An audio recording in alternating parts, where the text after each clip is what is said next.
Selamat malam teman-teman semua. Salam sejahtera untuk kita semua. Khususnya Pak Dosen, Assalamualaikum Pak.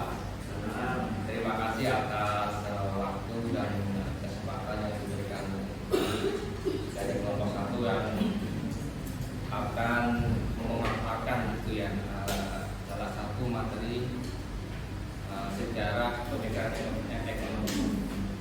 Sebelumnya saya sapa dulu teman-teman saya dari kelompok satu. Assalamualaikum. Gimana kabar hari ini? Terima kasih Pak Karina. Ya, alhamdulillah. Alhamdulillah ya setelah seharian kita beraktivitas, kita masih berkesempatan untuk hadir di sini. Kali ini kita akan membahas ya sesuatu yang mungkin akan bakalan seru gitu ya, yaitu ekonomi klasik.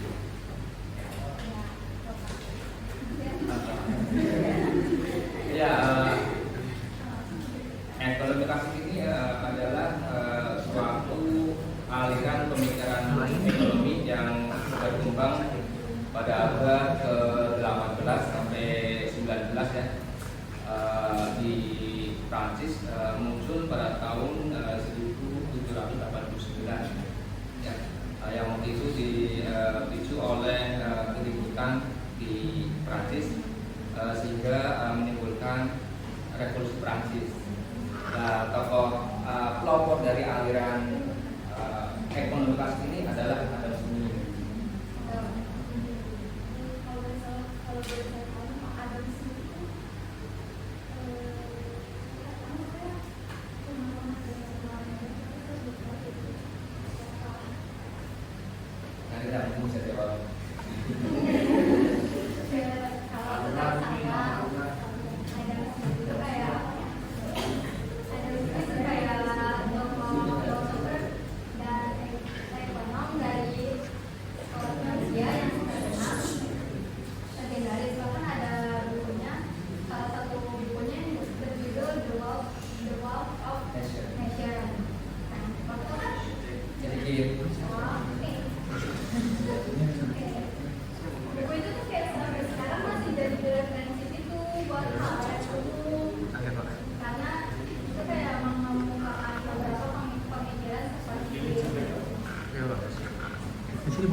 Perusahaan bebas yang mencakup campur tangan pemerintah. Intinya sih dia percaya sama kekuatan invisible-nya alias tangan tak kasat mata. Ya, invisible hand ini sebuah metafora ya yang digunakan oleh Adam Smith ya. Yang maknanya adalah tangan tak terlihat gitu ya. Maksudnya adalah pasar itu bisa mengatur dirinya sendiri. Misalkan antara produsen dan konsumen itu bisa transaksi gitu ya, sehingga keseimbangan ekonomi akan tetap terjaga tanpa campur tangan dari pemerintah. Itu berarti.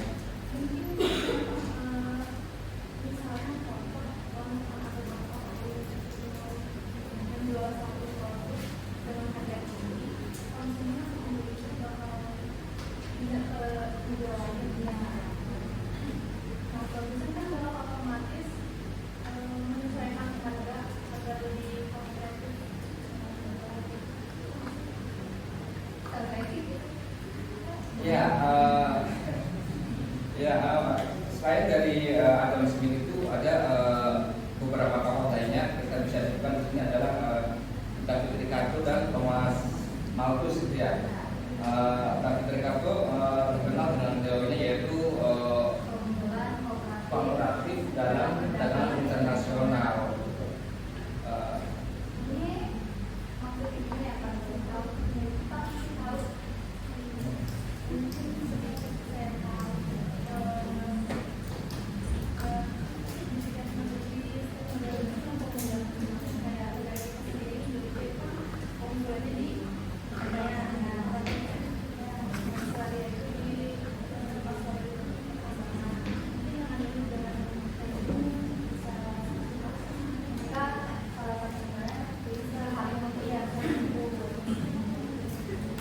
Ya, yang tidak untuk kuliah tolong ditaruh HP-nya, biasanya nggak main HP. Ya, untuk tokoh selanjutnya adalah Thomas Malthus. Beliau menulis teori tentang teori kependudukan yang pada dasarnya adalah pertumbuhan penduduk bakal melampaui kemampuan produksi pangan. Saya juga mau nambahin. Ya.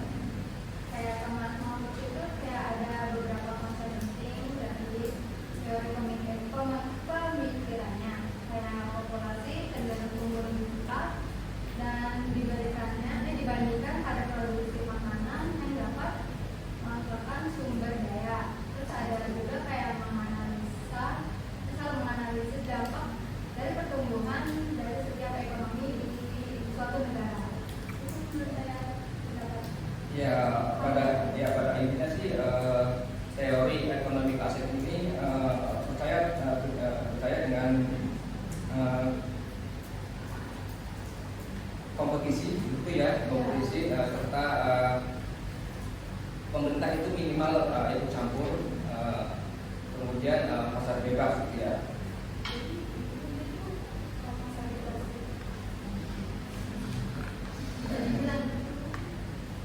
Ya, walaupun teori ini teori ekonomi klasik ini sudah berusia ratusan tahun gitu ya, tapi beberapa konsep dari teori ini masih relevan ya, atau masih berkembang pada saat ini.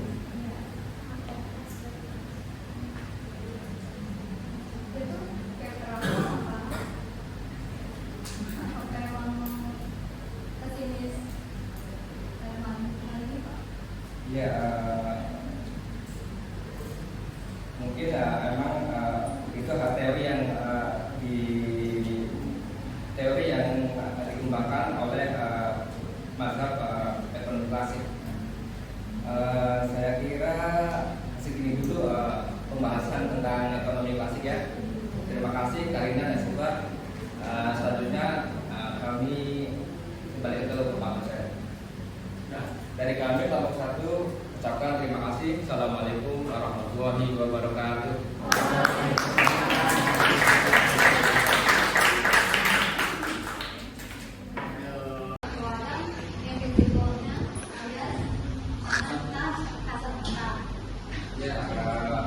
Investasi ini sebuah metafora yang digunakan oleh Adam Smith ya. Yang maknanya adalah tangan tak terlihat. Maksudnya adalah pasar itu bisa mengatur dirinya sendiri. Terima kasih teman-teman kelompok 1 atas presentasinya mengenai ekonomi klasik. Mana ya ngomongnya ya? Mau yang apa adanya atau jujur atau bagaimana? Ulasannya? Jujur aja Pak. Oke, jujur aja, membosankan. Karena kenapa? Semua serba tanggung, semua serba malu, semua serba takut salah dan segala macam akhirnya tidak berkembang. Dan mungkin bisa dikatakan podcastnya itu konsepnya begini dulu. Sampai yang lakukan kerja sampai masih itu namanya pakai apa? Itu mencoba menghidupkan, tapi dimatiin lagi sama teman-teman cewek ini, dua ini. Sekarang mana ya? Jadi podcast itu mau dibawa kemana gitu kalau kita punya remaja itu kan? Mau kemana? Jadi bingung. Pak Sokol mencoba menghidupkan, dimatiin lagi, hidup, coba dimatiin lagi. Akhirnya materinya nggak jelas. So kedepannya kelompok 2 dan seterusnya kalau mau buat podcast konsepnya jelas, ini sebenarnya belum menguasai materi. Kelompok 1 dan menguasai materi, hanya saja mungkin belum pernah podcast, jadi begitu penyampaiannya. Ya, terus konsep itu sudah dibuat, tapi kita dipraktekkan biar namanya mungkin logika, demam panggung kan, demam dangdut kan, gitu kan, ya kan? Sampai panas dingin kan? Nah jadi ya apa aja itu yang membosankan gitu, tapi saya